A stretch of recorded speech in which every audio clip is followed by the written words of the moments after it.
Welcome to the Bounce Off. Thank you so much for joining. I need to start immediately by making a bit of a retraction from some facts that I was spewing last week.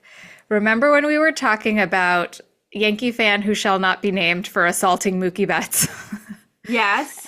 And we talked about, I said, bravo Yankees for, revoking the season ticket and reissuing it to this kid who was battling cancer.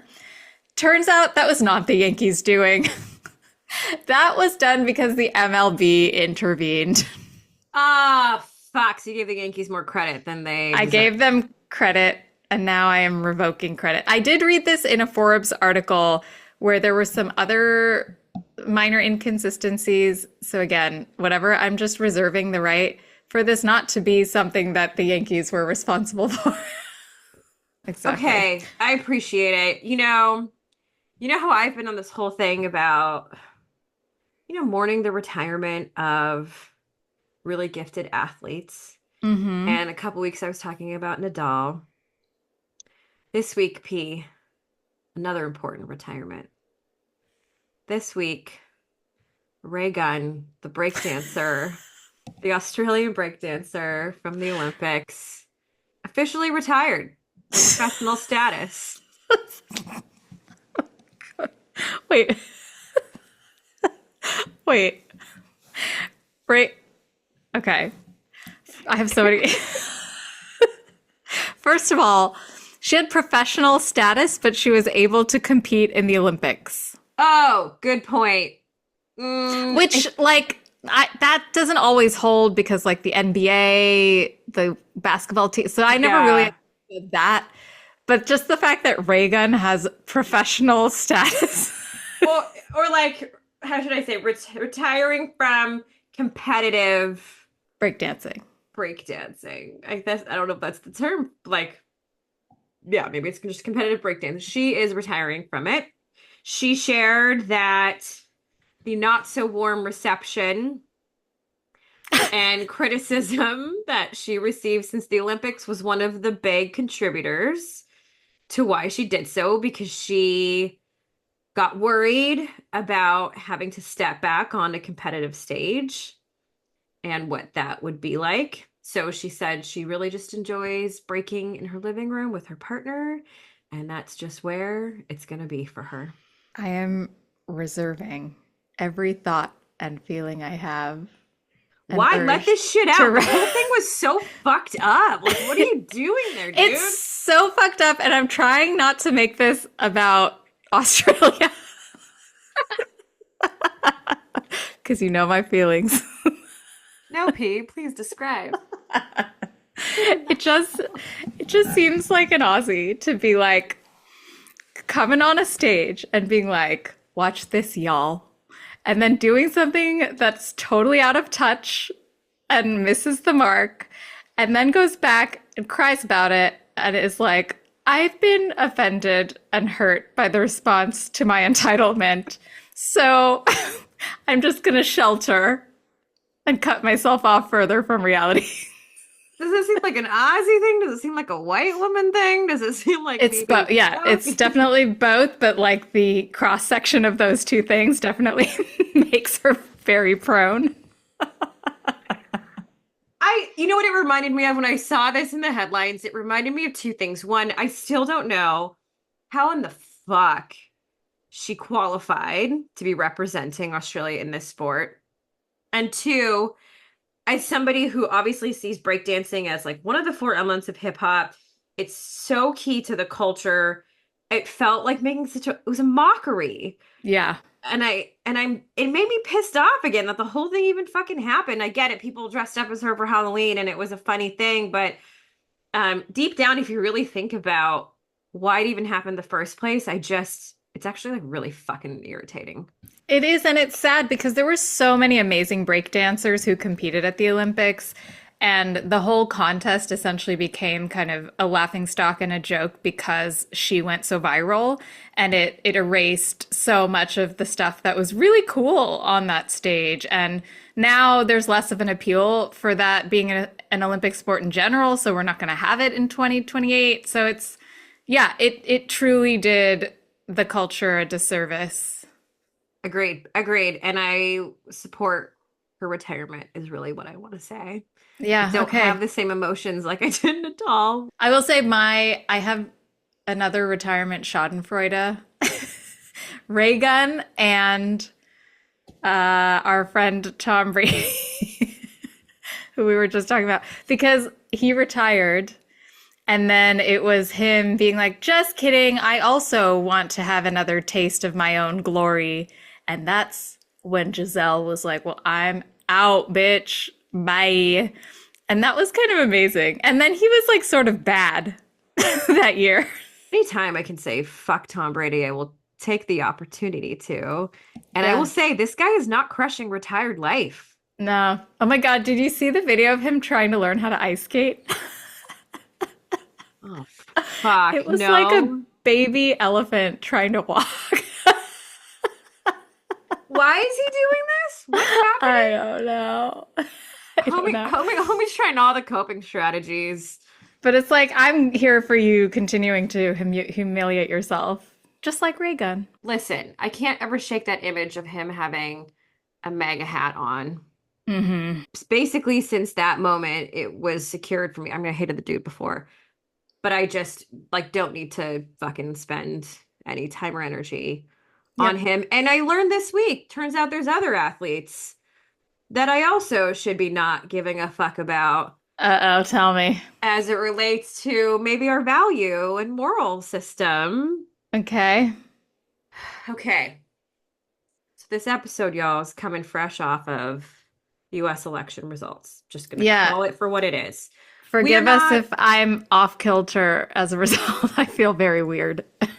yeah, and you know what's interesting is this is a sports podcast. We're not like a political show. This is not our expertise, but we are women of color and we are impacted regardless by decisions that are made and by perspectives that are communicated. So a photo of Wayne Gretzky got published where he was at Trump's whatever, like Mar-a-Lago celebration after the election had been declared, he was declared the winner. And holy fuck, P, I really just had, I shouldn't be disappointed anymore. Like our heroes from when we were kids are like fucking up left, right, and center. Hmm. But this, you know, I was a kid in the 80s in Edmonton, and I got to tell you, there are statues of him in the city. There's a highway named after him. You know what I mean? And as Wow. soon as I saw that, I was like, okay, so can we reassess who we're admiring at this point and who we're naming shit after? If you look at the hockey world commentary, it's really split. There are people who are like, yeah, see, he loves winners. Okay, okay. All the way to people being like, I am disappointed and no longer a fan. Now, it's really hard to see him wear a MAGA hat. That photo was published. Oh God. But also, it reminds me that we are in sports and politics actually can't be separated. The last time we had this 45th president, it showed up in sports all the time. The Golden State Warriors refused to go to the White House after they won the NBA championship. It's a celebratory thing. It happens every year. You can't wait as a team to go to the White House. They were like, "Fuck you, dude. We're not going. We're not taking this fucking invite." We saw so many athletes tweet out. People don't use the word tweet, whatever the fuck, you know what I mean. Posting who they're supporting as a presidential candidate, and it just reminds me that for the next few years, where we're in it again, where sports are going to be tainted, and for some fucking reason the 47th president will have commentary about sports, will say things about trans athletes, Hmm. will tell NFL owners, who, by the way, many NFL owners funded the Trump campaign, but Hmm. who should be fired. He had so many things to say about Colin Kaepernick. Really does end up impacting the sports experience. And I'm not pumped about it. It's going to be so Yeah. annoying. It's going to be so It's annoying. it's adversarial with really everybody, and it's going to be now with athletes again too. And every team that is invited to the White House is going to enjoy a luxurious McDonald's catered feast. Gosh. Listen, I'm a Yeah. professional golf fan. It's no secret. A lot of those motherfuckers are Republican. A lot of those, a lot of them Yeah. lean Yeah. conservatively. I get it. I've known that. I know that about athletes. And so you have a choice to make on who you're supporting. It reminds me of like, fuck, when all that shit happened with R. Kelly, everyone made this decision. All right, like, can't listen to R. Kelly on Spotify anymore. Like, can't listen to his jams anymore. So, what do you do when you find out that an athlete that you really like or loved is now has not have a values alignment with you, as we talked about with Ash? So, to me, I think it's easy. You just, okay, I'm no longer a fan. Like, peace out. Yeah. But it's hard. Like the San Francisco 49ers, Nick Bosa, huge mega fan, tried to wear the hat on a whatever post-game interview. But then there are other players who I know aren't, who I love dearly. All right, just might be I gotta switch to more of an individual approach here. Yeah. How do you separate the athlete, you know what I mean, from enjoying the sport? Or can you? I don't know. I feel like you and I have our we get so attached to these specific guys, so it makes it really enjoyable to watch when that player is on a field or a court. So that's what I'm holding on to. It is heartbreaking every time you find that someone you admire and someone who you're enthusiastic about disappoints you like that. Like Gretzky, I don't even know how some people are going to reconcile that one. I guess, do we still have Mark Messier? Is he still ours? So far, yes, I think so. I'm like looking at all these fucking dark photos from the celebration. Like, Yeah. do I Who know is anyone that? here? Yeah, it's true. And, the R. Kelly cancellation felt so unilateral because the stories were so egregious. The evidence felt so compelling. And like, this is no different. This isn't really about being on party lines. This isn't about being on some sort of spectrum of the political scope. This is about this guy is a convicted sexual harasser, just like R. Kelly. Okay, so this is an interesting question because I had some exciting news, but what you're bringing up also brings up questions about my exciting news. So there is going to be a new professional women's baseball league, and they're starting it with like 6 teams based in the East, and it's going to be like a league of their own in modern day society. But across the board, when it comes to women's athletics and women's sports and female athletes right now, there has been such an embrace of them. And I'm afraid of how that might change now. In terms of people not embracing or Yeah, yeah. yeah. People feeling less interested, people feeling like the people who have problems with the visibility of female sports or women's sports to be more emboldened to attack them in some way.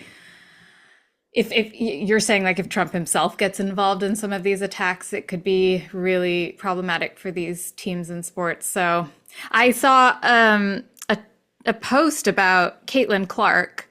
Some fucking like corporate white dude commented on some post about her where it was like, I think the post was like something very celebratory about her, but his comment was like, oh, I tried to hire her as a speaker at one of our events, and her speaking fee is $100,000, and I'm sorry, that just doesn't seem worth it to me. And there was some backlash about that, and people were like, yeah, she is a professional athlete that gets paid in a leagues below her male counterparts, so she can charge whatever the fuck she wants for a speaking fee. She's the hottest name in sports right now, and she's not getting paid for that. So it doesn't fucking matter what her fee is. And don't make it about her. It's about you, motherfucker. Yeah. Okay, so Yeah. you can't afford it? Is that what Yeah. This happened? woman rejected me, essentially.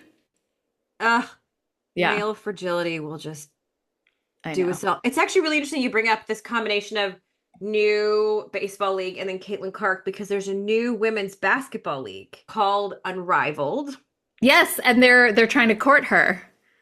They're Wait, trying to court her. is this like a PGA Live thing, kind of? Okay, no, and let me tell you why because I also Okay. I also was like what the fuck's happening here?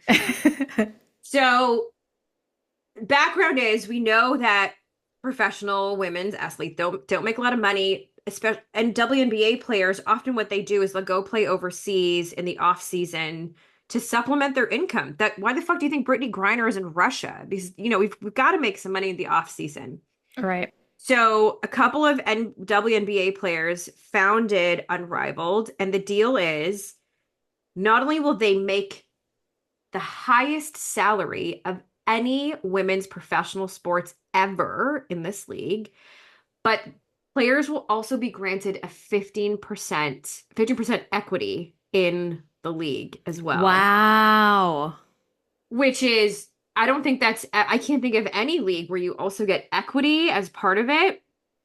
But the idea is, how do we supplement income, make it safer, i.e., let's not go to fucking Russia? And how do we make it exciting? So it's not going to be 5-on-5 like your traditional basketball. This is going to be 3-on-3. Okay. And I think they're trying to, in some ways, structure the game so that you really get to see like skills focus. It's fast paced to keep it exciting. So they have 30 players now that they've attracted, some of the top players, names you would know for the off season. It actually starts in January. It's only an 8-week season. Oh. Because it's in the off season, right? Mm-hmm. Every single player starts as in six figures. Now, keep in mind, I think even someone like Caitlin Clark, I think her salary is like 76,000 in the WNBA. Like it's not a lot at all, and definitely not compared to the NBA. Jeez. So Unrivaled is trying to make themselves the highest paying league for any professional sports for women. Now, here's where, of course, I'm like, this is fucking amazing. I love this concept. I love that they're even trying this. They have investors involved in this, which they like raised a seed round for and the whole thing. So they're like really doing it up. And I think like Carmelo Anthony, a NBA player, he's one of the investors. And Wow. I know it sounds so dope. I honestly can't wait to watch, but they're actually worried about viewership because I guess the WNBA is still contending with financial challenges, even though viewership has gone up. So Mm-hmm. people are wondering, is there actually enough market support for another women's basketball league? So that's one. And then two is, are people going to be actually all that excited to watch this new 3-on-3 format for basketball? Listen, we don't know. It hasn't happened yet. But holy shit, to think about players' compensation and equity, we just need to start with the first try. Right? We just need one professional league to start it off to see what can we learn, how do we iterate? And I'm Yeah. really pumped about this attempt, truthfully. And I think, unlike a lot of conventional sports fandom, which we talk about a lot, the enthusiasm for players like Caitlin Clark and Angel Reese that has spurred on this kind of new excitement about the WNBA isn't going to turn off in the off season. So if there are more opportunities to see these people do things on the court and be visible outwardly, I can't imagine there isn't appeal in that. Correct. I actually think the timing is great in January, even though the NBA eventually got there and they did like a whole Black Lives Matter campaign. I think the WNBA has always been that. Hmm. And I think we will probably need that more than ever Yeah. starting in January. And to me, it's going to feel, I think, like a breath of fresh air from, quite frankly, male professional sports. I have one last thing off of your thing about male fragility. There has been this kind of trend in pop culture right now where we're talking about the gentle man. So the men out there, whether celebrities, actors, even athletes, who are exuding emotional health and sensitivity and just being human people. And one of those people who feels very definitive of this in the sports world is Jason Kelce. I've heard that, he's crying a lot in that podcast that he does with his brother, and he just seems like a sweetheart. And he was caught on tape at a game where he was getting heckled by a Penn State fan who called his brother the F word for dating Taylor Swift. And Jason Kelce's masculinity comes out in that moment. He goes back, counterattacks, throws the guy's phone, and then uses the slur back at him, like, well, who's the F word now? And so it just got me thinking about a lot of things. There's like this gentleness that we revere in him that makes him such an appealing athlete and figure, especially for female fans. And also there's still something in him. He did come out and issue these apologies, like, I answered hate with hate and I shouldn't have done that, and that's not me, whatever. But yeah, it was kind of like, especially now, this week, there's just this question of like, do we ever truly escape it? Okay, that word is used a lot in sports, and it's used a lot by fans. And I'll never forget going to an Irish sports bar every Sunday to watch Chargers games when they're with San Diego. And my brother-in-law was like, I want to come by. I want to see what, it's so fun. It gets packed every Sunday. And other people in the bar were just yelling the F word out at the players over on TV for making a play. And my heart just fucking broke. And I was like, this is exactly why we want our own spaces to watch sports. This is fucking unbelievable. Can I please watch sports without feeling personally offended or getting personally offended? Yeah. And so I'm not surprised at all that a Penn State student used that word. Just do a little me neither, search honestly. on how that place ended up. But it is disappointing, of course, to know that it was, if he just took his phone and smashed it, I'd been like, great, I get it. Yeah, I would have done the same cool. thing. Yeah. Yeah. To use it back, that's just that's like a power masculinity thing, like you were sharing. Yeah. But what is the correct response? I don't actually think that someone of his fame, I don't know if there is a response that Right. would be correct. And that's what sucks about the whole thing. It just feels like a no-win situation. Or he has like a platform where he could respond, right? He doesn't have to engage with that fan who's being a dick and trying to get a rise out of him. But at his next podcast or his next commentating gig, he could be like, yeah, I've been getting some fucking hate about this, and here's what I think about that. And those people are listening. Like, that's what you're really saying here, Pete. It's what do you use your platform for? You have one. You have one, by the way, as an athlete. Take it. You have no choice. You have one. So what do you decide to do with it? And yeah, a lot of folks use it to inform and educate their fan base. Or even like if our podcast became mad popular and like people were going to take viral clips of it, you know how much passive aggressive shit I would be saying to stick it to people who suck. Oh yeah. Don't get me wrong. I can be petty as fuck. Yeah. Like be petty on your podcast, Jason Kelce. Yeah, you're allowed to be. Yeah. Do it. Keep it to that space and maybe not in the in-person interaction that you were in. And like stoop to his level or whatever. Yeah. Exactly.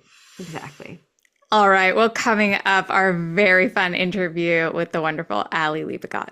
I'm so excited to have the wonderful Ali Liebegott to our podcast today. She is a painter and writer. She most recently had a solo show entitled Rooms and Other Feelings. Among many things, her paintings explore queerness, food, domestic spaces, urban landscapes, literary traditions, and animals. I love all of them. She has also published 4 books, a couple of which I have back there, signed from back in the day. And she's worked on numerous TV shows, including Transparent, Big Mouth, I Love That for You, and she's currently in Angelino. But Ali has New York ties, and that's largely what we're going to talk about today. Okay, my first question for you. I recently saw probably something that comes as no surprise, but it was like a list of the top 10 most miserable fan bases in sports. Mm. Were the New York Mets number one? They were number 5. Oh, Yeah. who was number one? I will show, I will tell you. Sorry. Okay. Big I'm and also deep. so curious, like, how do you measure this based on Yeah, based on people's self-report, or like, okay, so the number 1 is the Jets. So that Okay. might not be that surprising. Right, right. I don't think Yeah, they've been good for a long time, maybe a like, long time. okay, yeah. Yeah. Yeah. And even when like there was hope that they were going to be good, they weren't. Right. yes. And when Yeah. your cheer is Jets, Jets, Jets, Jets, no, that's not gonna hype anybody up. That's gonna depress you. The number one depressed fan, what is it called? Miserable fan? Miserable fan bases. Yeah. It was just going to be for women. Period. Bum, bum, bum. A timely joke. It's How much really, do we hate women, we might ask, but we're not doing that. We're talking about the women we love, the we sport are talking people about we that. love, and the women who love male mascots. That's what we're going to talk about today. Look, Vanita and I talk a lot in this podcast about the barriers and the difficulties that female athletes face, but also female fans in a lot of ways, because fan culture Yes. does not have female traits usually. No, it doesn't. Oh my gosh, that's so great that you're talking about that, because I, even who am often mistaken for a man, feel terrified in stadiums at times. And so it's so great that you're talking about this. And like, I don't know if either of you have seen like a Angel City soccer game or gone to a WNBA game, and then you go into those spaces and it just feels like completely the opposite. And you're like, Yeah. oh, okay. 100%. Yeah, it's like a warm hug. Yeah, we talked about this last week. The Angel City games are a vibe that I've never felt at any other sporting event. Yeah. So then wait, Ali, that makes me want to ask you, like, how did you even get into sports? Well, my life began as an athlete, and I had like a injury, and the injury was so bad that I couldn't play sports anymore, and I had to be an awful writer. So that was like the big pivot in my life. Was I got hurt, and I still have knee problems to this day. I've had like 5 knee surgeries, and Whoa. it was like, so I think about this a lot, because it's like I grew up as a Dodger fan because my dad was from Brooklyn and was like a Brooklyn Dodgers fan, even though they were in LA. And then when I was like, 18, I was like, sports, man, what is this? Like, you know what I mean? Like, I was like, this, I had better things to do. I was like going to go be a queer poet. I didn't have time for baseball fandom, and then when I moved to New York, I actually worked this terrible job for 2 weeks at this market research coding place called Big Red Pencil, and it was run by these insane lesbians in a basement like near Veselka.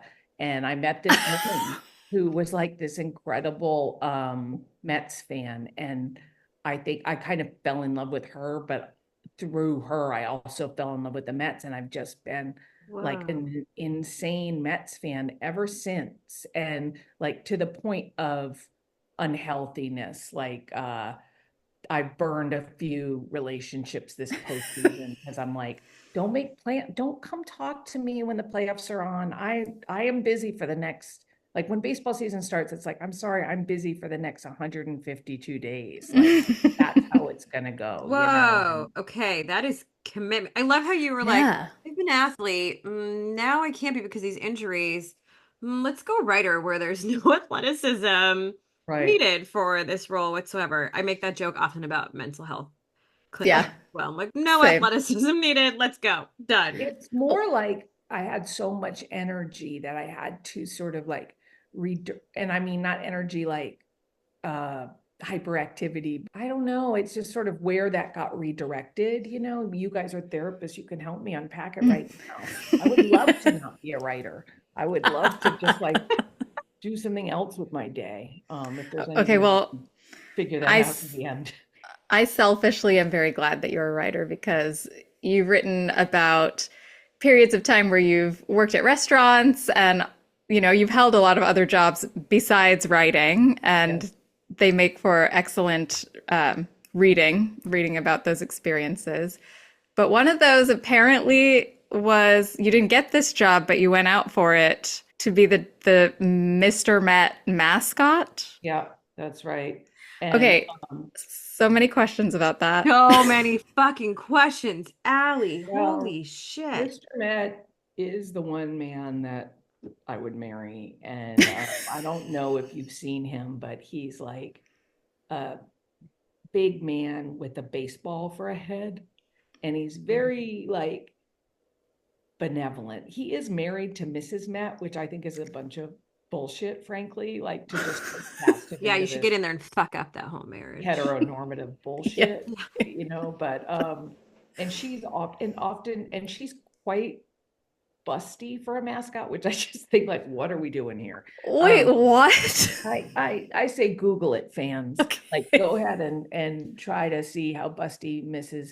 Like they made a point of making her mascot body like super like cartoon, like a little like Roger Rabbit-y, like Like Jessica Rabbit, Oh, Jessica Rabbit, is that right? Not right. So yeah, Roger's like wife. busty, Yeah. thin waist, Yeah. the whole. Yeah. What? Wow, we're he's married, but sexualizing. I just was always like, Mr. Met seems so nice. He just seems like that guy because he doesn't talk, right? So which is often like, as you know, probably as therapists, like when people don't talk, you can project so much onto them, like often kindness. I had a great aunt. We were always like, well, she's so lovely. And it's like, she might not be at all. She just never talks, so you could just project all this stuff. So Mr. Met is probably Whoa, in that. mascots are like a Rorschach test here. Yes. Yeah. Yeah, the writer's strike was happening, and I am a little bit in this part of my life where I'm like, what's the third act gonna be? And so I was like, you know what? I always had this lifelong dream of working for the Mets one season. That's on my bucket list to work there because I have worked at a stadium once before. And I went to the Mets hiring website and I saw that I knew that they were hiring Mr. Met from like Instagram. And I applied and rejection came, I think within 23 hours, the formal, like they weed out the people who like me. I mean, what experience do I have to be Mr. Met? None. What experience do you need? Like, Yes. I want to know what was on the application. It was like, it's physical. You're doing like, you're running around the field, you have a big head on, and then also like, you got to dance, but also this led me down to a rabbit hole. And if anyone wants to make this documentary of me doing this, going to mascot camp, there's a mascot. Oh my God. You go and you learn to be a mascot. And so when you look at the job requirements to be Mr. Met, it was like the physical stuff of dancing and like being able to be flexible stuff. But then there were all these super weird things, like you had to manage spreadsheets. Like I think like when he's not Mr. Met, he has to be doing like some other like office administration stuff, which is so funny to me that like he takes his big head off and he's like, I don't know Excel, like you should not need to know MS Office to be Mr. Met. It's not a bad job. I think it was like 80 grand a year, which is like not bad, No, yeah. So, who do you offer as a reference for that job?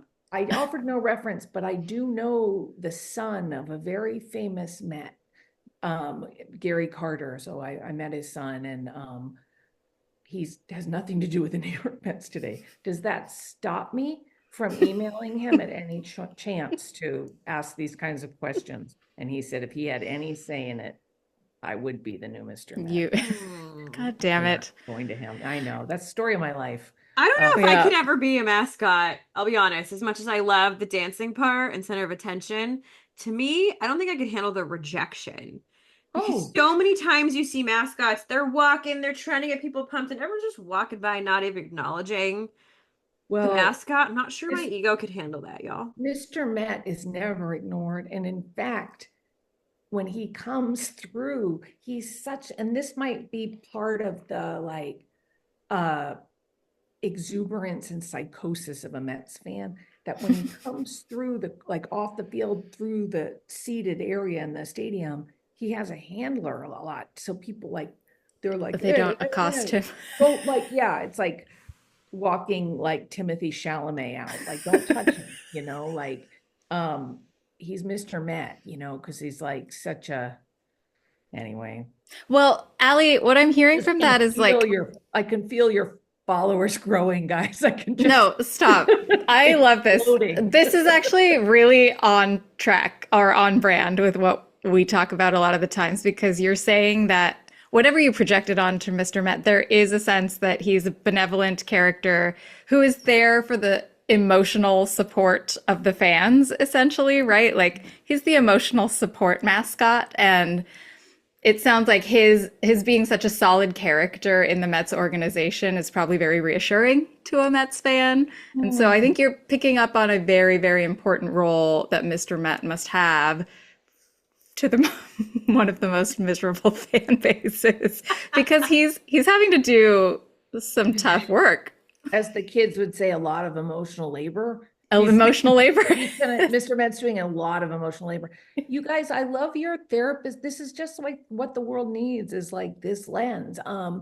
You know, I don't, when I lived in New York, I'd gone to a New York Liberty game, the WNBA team, you know, and I don't remember, but their mascot is an elephant named Ellie. Yeah, Ellie. Yeah. And people, again, like, it's like if you get to touch Ellie, or if you get to like get your picture taken, it's such a big deal, you know? And so I don't know. This is that part of what drew you to wanting to be a mascot, though, is like you literally have thousands of people. No, I don't want to be touched. Yeah.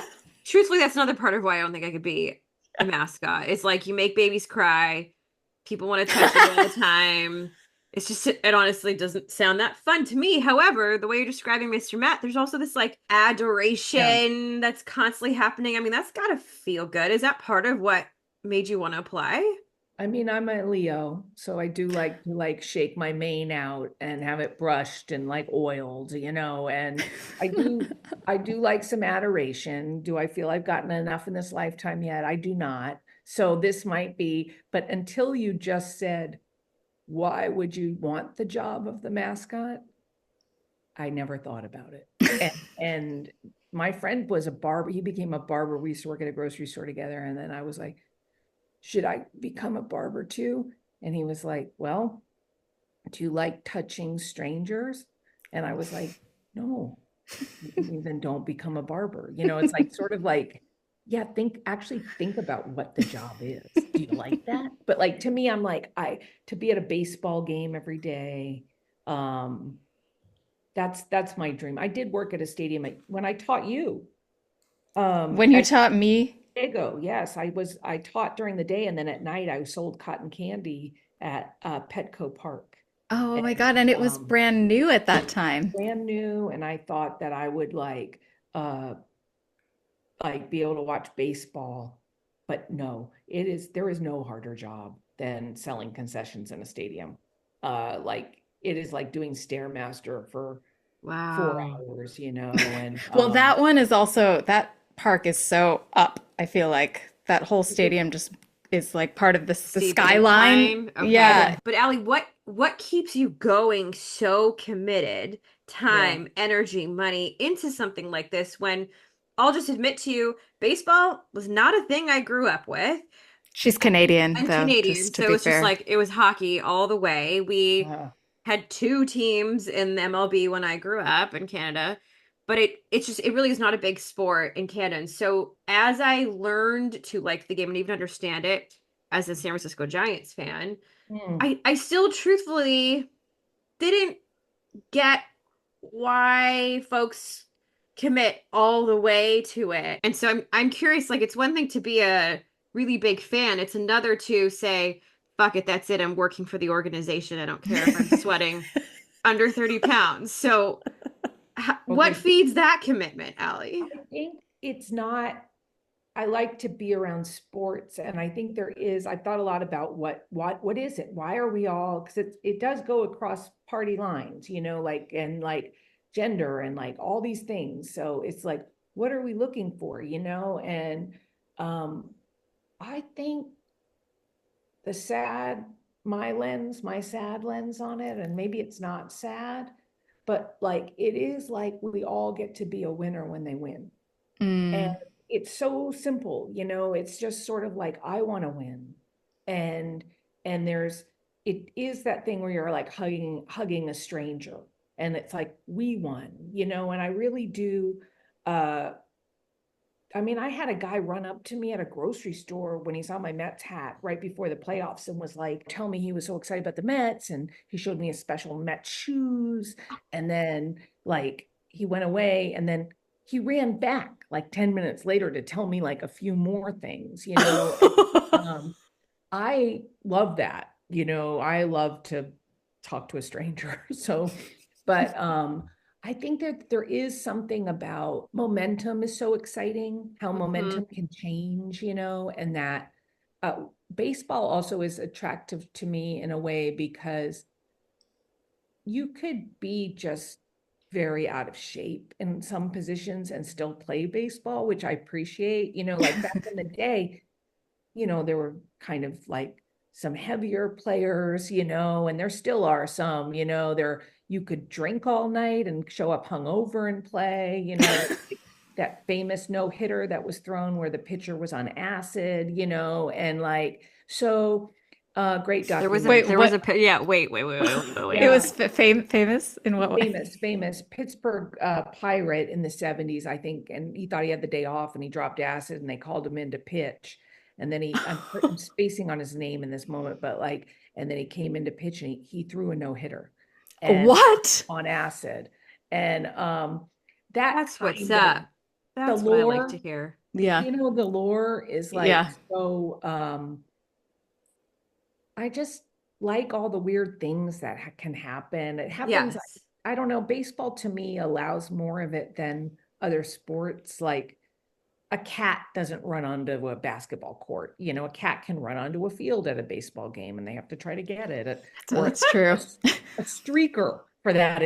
Like I know streaking isn't as big. I'll bring it back. I But think because that league has been around for such a long time, there really is a way to geek out on history when it mm, comes to some sports. Well, and baseball history and lore is so ingrained in the fabric of like Americana, and so it does part of the appeal in being a sports fan in general for me is that shared language of what's popular, what we're all experiencing together. Same thing with pop culture, honestly, but that is sounding like what you're saying. And it is really profound to be linked to strangers in that way, where we have a similar feeling, a similar reaction, a similar experience. But I'm wondering what that's like when the team is losing. it's horrible.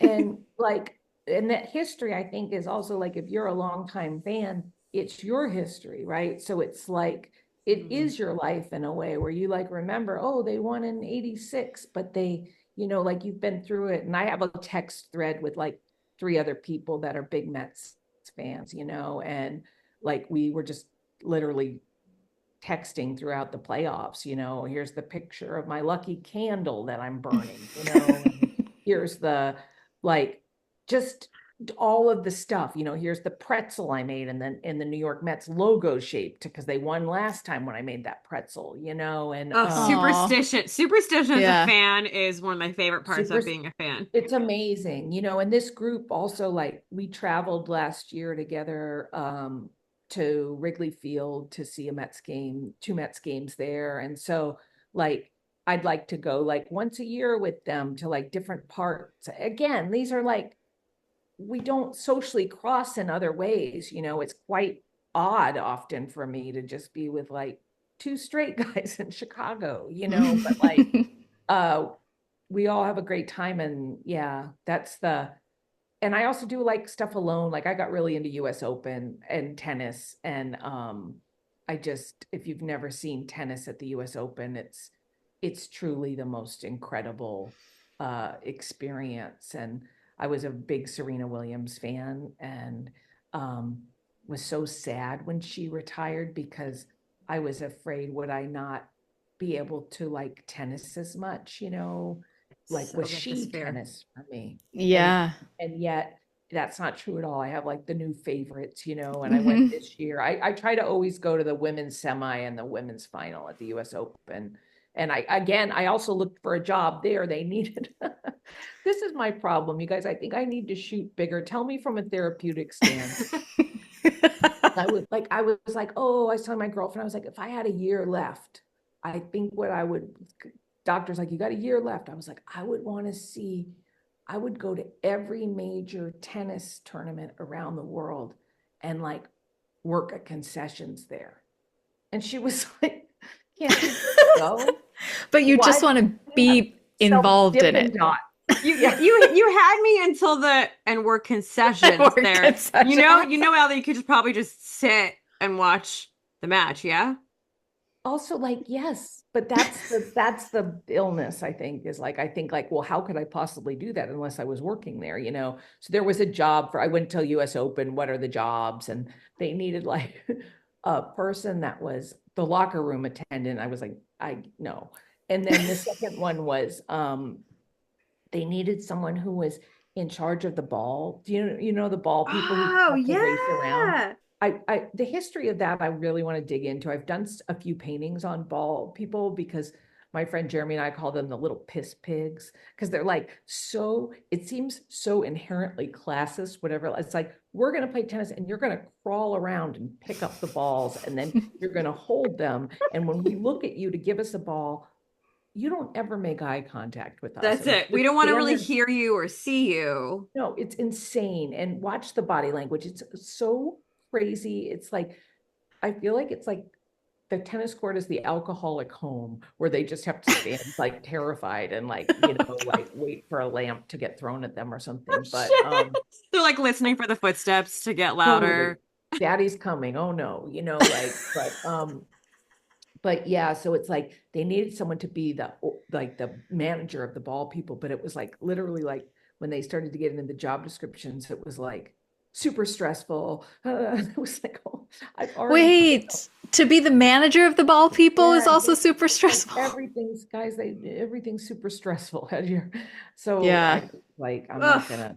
You don't want to be you don't want to be the manager of those people. No. Let me tell you right now, they scream like the kind of people who are gonna call in sick the morning of. You gotta cover their shift. They're fucking hungover. Like that's like ball people to me.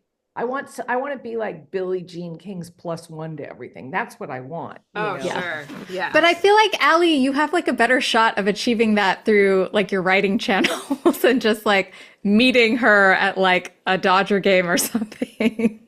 I don't know what's my problem. Okay, we'll figure it out. But the US Open really is its own. There's no tennis event that I've ever been to that feels like that. It's very energetic. There's a lot of people there. The crowd is very boisterous, I would say. Yeah. But I do want to hear from you about this year in baseball because the Mets got really close and they looked really good. They were a good team and it must have been really exciting to watch them rally in the way that they did. Pete, you're doing a really good job. You're doing a really good job being genuine about that. No, I was excited about it. As a fan you just won the World Series. I know how excited you were, Pete. Well, okay, first of all, we talked about this. I didn't know that you were a Giants fan because as a San Francisco Giants fan, you have no business being a Dodger fan, but I converted you because of the stories and because of the stuff, the lore about the Dodger organization and the players that I felt personally connected to. But like you, Ali, if some of those players left the Dodgers, I don't know if I would feel as passionate. Let's talk about this, but first of all, I lived in San Francisco for 10 years, so I love that stadium up there, and I did root for the Giants.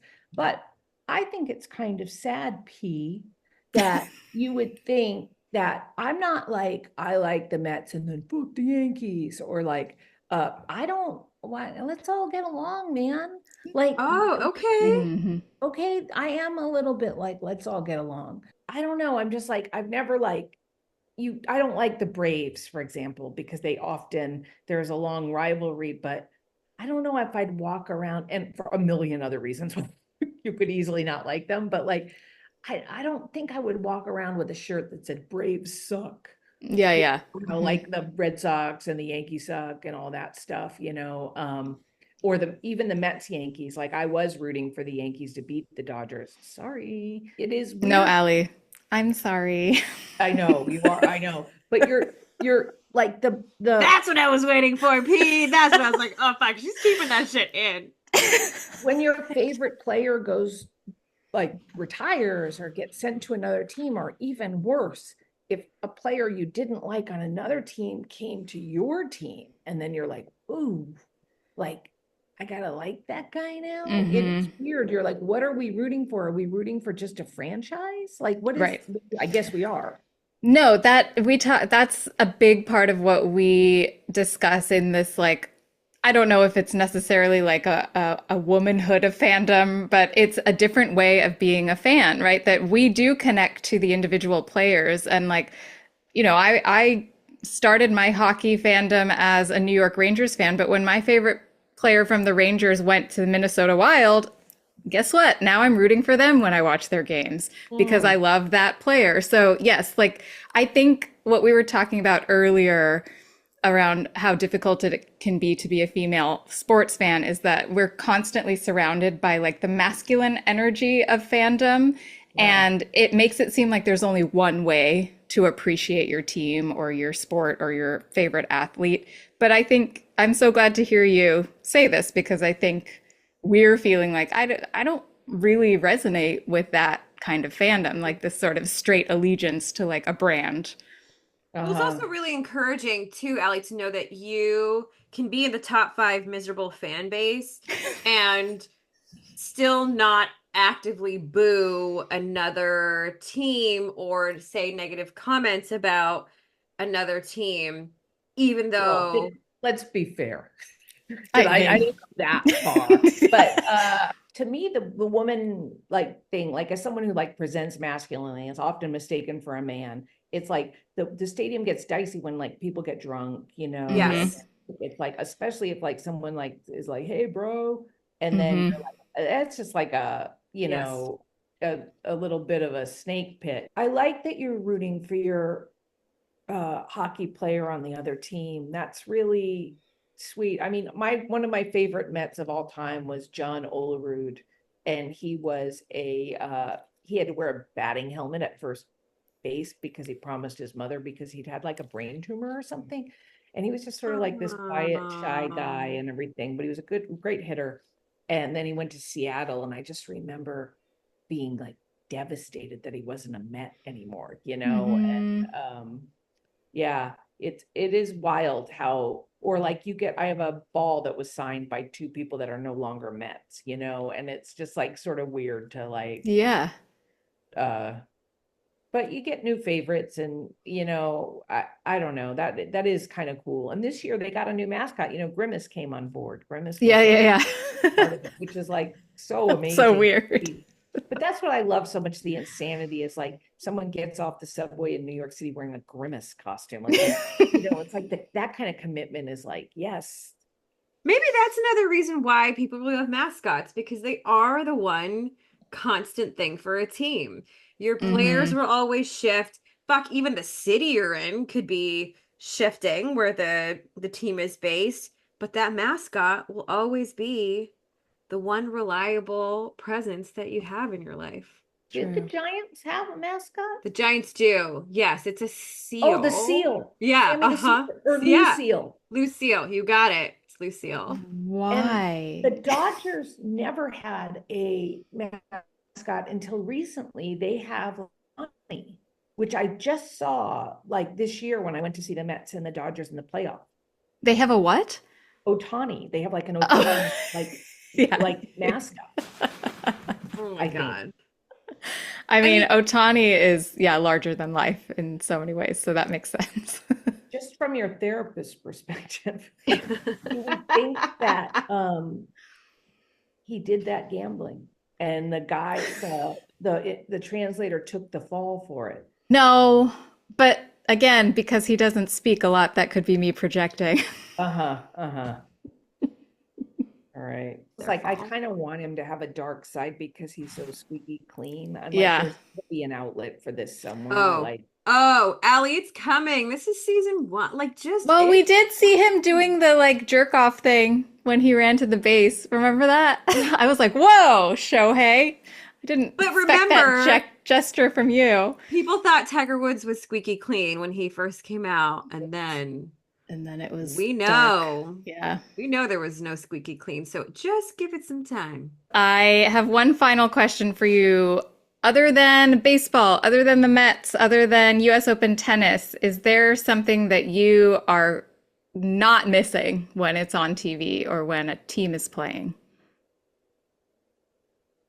Well, I think it's like I don't follow football, I don't follow basketball, but if there's something, any kind of hyped sporting event, like if all of a sudden there was like some sort of boxer that was like came out of nowhere, I would want to see the hyped sporting event. Like it just sort of doesn't matter in a way. I really liked watching, I always like watching the Olympics, and there's something enviable about the specificity of the goal of an athlete. Like when after I hurt my knee in high school, the only sport I could do was swim, and swimming is so incredibly boring. Yeah. It's not a team sport, and it's also just like incredibly boring. This was before there was even underwater headphones.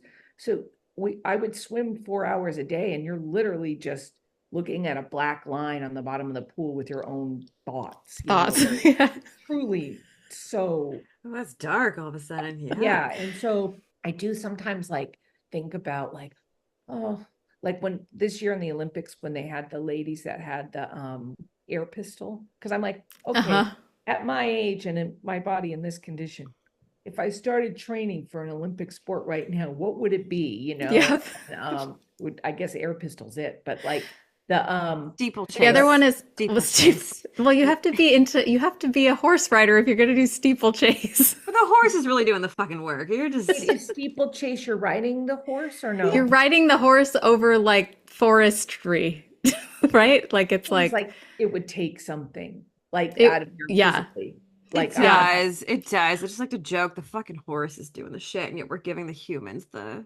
I don't know. Goddamn It's hard. I remote. feel like it's hard to ride a horse. Okay, Ali, you are not the only one who had this thought. I had the same thought. I think a lot of people had it because it was so inspirational to see these Right. athletes do what they did and like achieve and win. And I looked into it. There is no age cutoff for archery either. And so I have re-established my archery habit. Oh, I don't know if I'm going to go to the Olympics, but now I have something to work toward. gosh, I'd like to try that. Yeah, let's do it. Also, new sports are always being invented for the Olympics and others taken away, as we saw with breakdancing. And I don't know if you listen to these segments about things that used to be sports that aren't anymore. It's kind of great. So Yeah. I'm like, maybe there will be a sport where it's just like someone crying alone in their apartment, and I won't have known that I've been like training for 50 years to be the winner, Oh, that was the last thing I was going to say. The specificity of an athlete's life. Yes, it's grueling, but it's unlike a writer. Being an athlete, it's very clear what you have to do every day. It's laid out. These are the exercises you do. These are the, training things, and I think there's something very enviable to me about that clarity. That makes sense. The structure. Yeah. It's almost Yeah. militant in some way that you're training. Yeah, like when you're talking about your desire to be a mascot or a concession stand worker or an athlete, it all has that in common, is that there is a very clear imperative. And at the end of that, like when it's completed, you're done. You're done. Like Yeah. this is where I feel like a job like licking envelopes in my home would be actually perfect for me, because I would be like, I start with a box of 1,000, and at the end of the day, they're all done, and that's the job, and there's the envelopes, and I did it. Mr. Matt's job is not done the moment he walks off, or they Not if he walk has to off. do like data entry after. Not if he has to take professional development in Microsoft Suite. And he's got his big old hands trying to like navigate that keyboard. He can't even hit the right buttons. He's like, what's a pivot table? Okay, Ali, It was so amazing to have you on. Thank you so much for bouncing off with us. You're always such a joy, and go Mets. Let's go Mets. Oh my God, Aw. she's so funny. Dude, She she's cracks me up. so funny. She has such a like, yeah, the way that she like her delivers her humor is Yeah, so funny to me. it's like a deadpan. I like now you Dead. know why I always enjoyed not just spending time with her, but like, she was my teacher and I just would flock to her classes because it was just so enjoyable.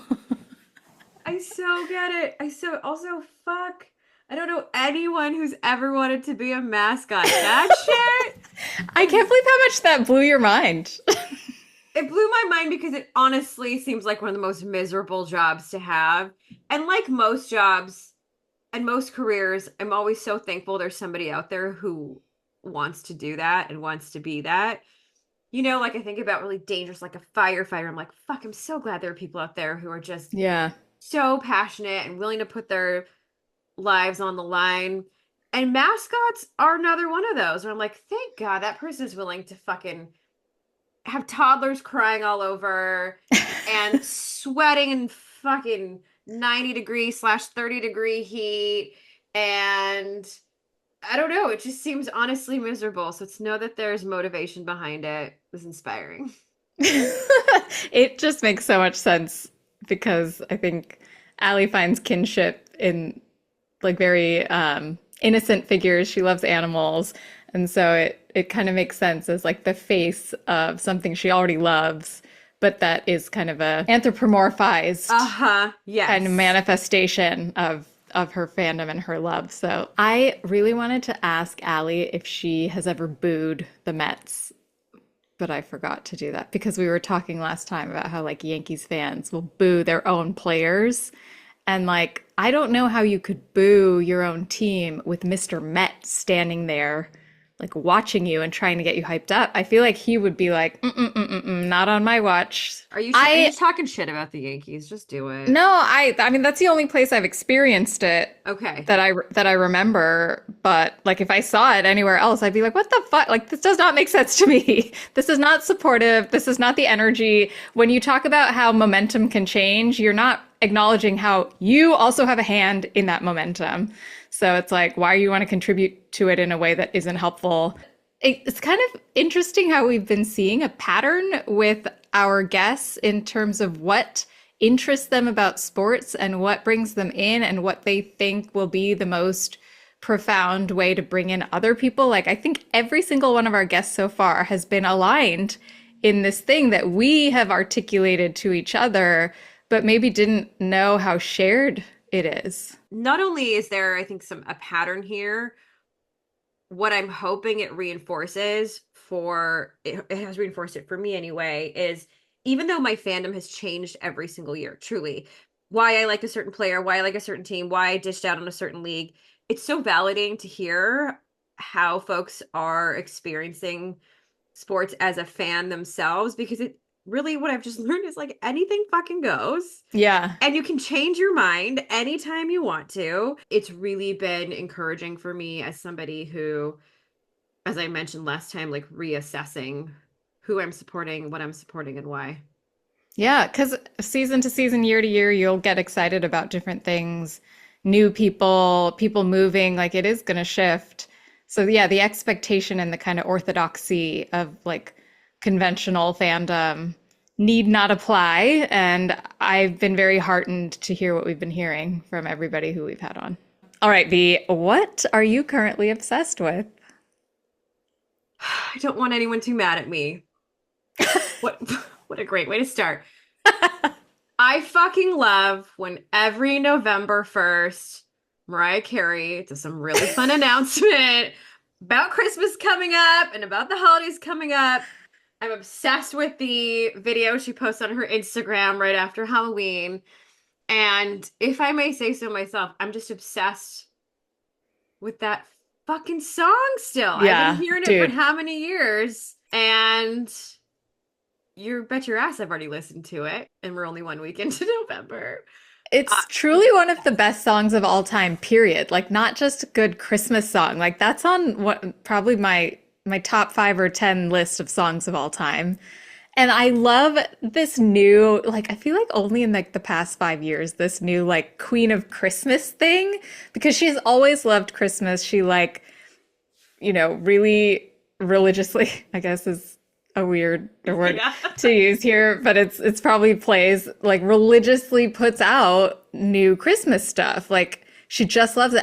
I saw her show at the Beacon twice, and it's like this Christmas specific show. It's not a Mariah Carey concert. It is her Christmas show. So like, yeah, it's So kind of jealous. cool. It's I the pop culture at large thing, adopting it is a good feeling. Yeah. Part of this obsession is figuring out how much does she make every year with this song. So let me tell you.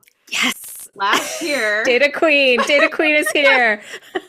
yeah, I want to know how much money she's making off of this. And I'll tell you, it's not off of Spotify plays because no one makes money off that shit. Last year, Billboard runs an article about this. With global revenue and publishing royalties, every Christmas season, this woman is making about $8.5 million. Oh my God.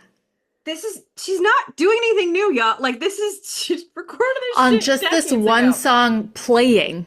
Just it playing and the amount that it's playing. And the key thing that was mentioned in this article is that it's a global song. So Yeah. it's not just like a US economic phenomenon that's happening here. And now, to be fair, of the 8.5, some of it's going to go to Sony because of their publishing rights. But what I didn't realize, I knew she was a writer for the song. I didn't realize she has a co-writer, which is this older dude who worked with her on some of her early albums. Was it Walter? It was Walter. Yeah. Yep. Like this dude from Brazil, but he's like Russian. And I don't know. I like went on deep dive with Walter, who has also honestly quite a wild life story where he's like an immigrant to the US and gets a big break where he gets to play instruments on Whitney Houston's debut self-titled album, and the rest is history.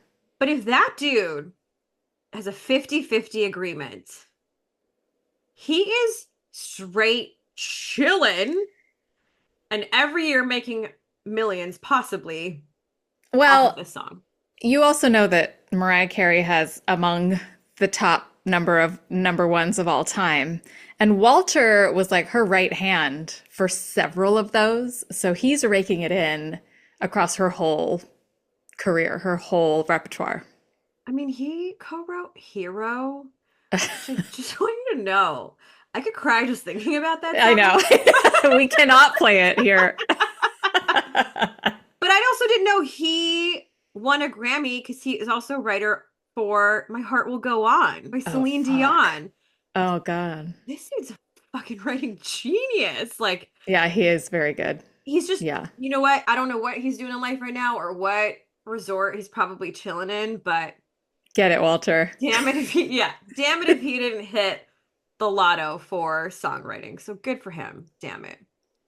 Anyway, you're going to hear about that being my obsession for basically the entire Christmas season. So I apologize Okay. for bringing I love this. I love this. What's your obsession?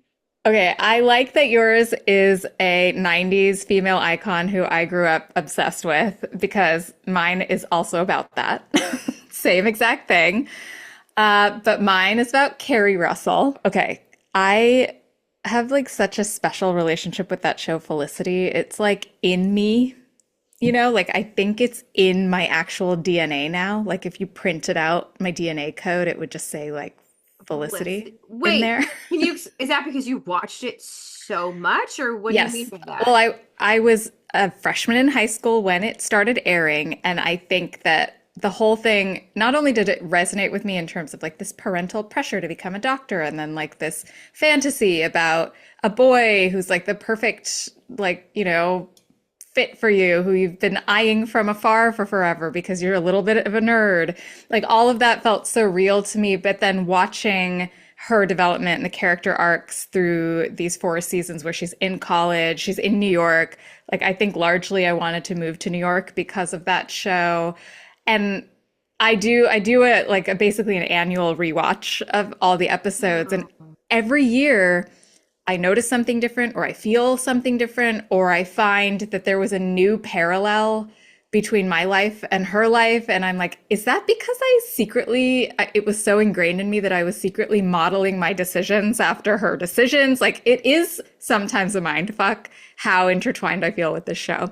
But Carrie Russell, since Felicity, has gone on to be in The Americans, which is a fucking awesome show. And right now she's in The Diplomat, which is on Netflix. Season 2 dropped last week. It's really fun. I don't know about like how realistic it is, but we're getting to see like cranky Carrie Russell in this role. And it's kind of cool because The Americans was like task-oriented Russian spy who's like got things put together for the most part. Felicity was like emo 90s girl. Right. Trying to figure out her life, a lot of romance and a lot of sensitivity in that. And this is just like I can't be bothered to brush my hair, Carrie Russell. And like, you know, again, she is very effective and task-oriented, but kind of putting her foot in it from time to time. It's such a cool character, and Carrie Russell just is never not fun to watch. I was going to say, could she ever do any wrong in your eyes? No. Like, amazing, first of all. Secondly, I think you should also be hosting a Felicity podcast because everyone's doing like 90s shows. Well, shade.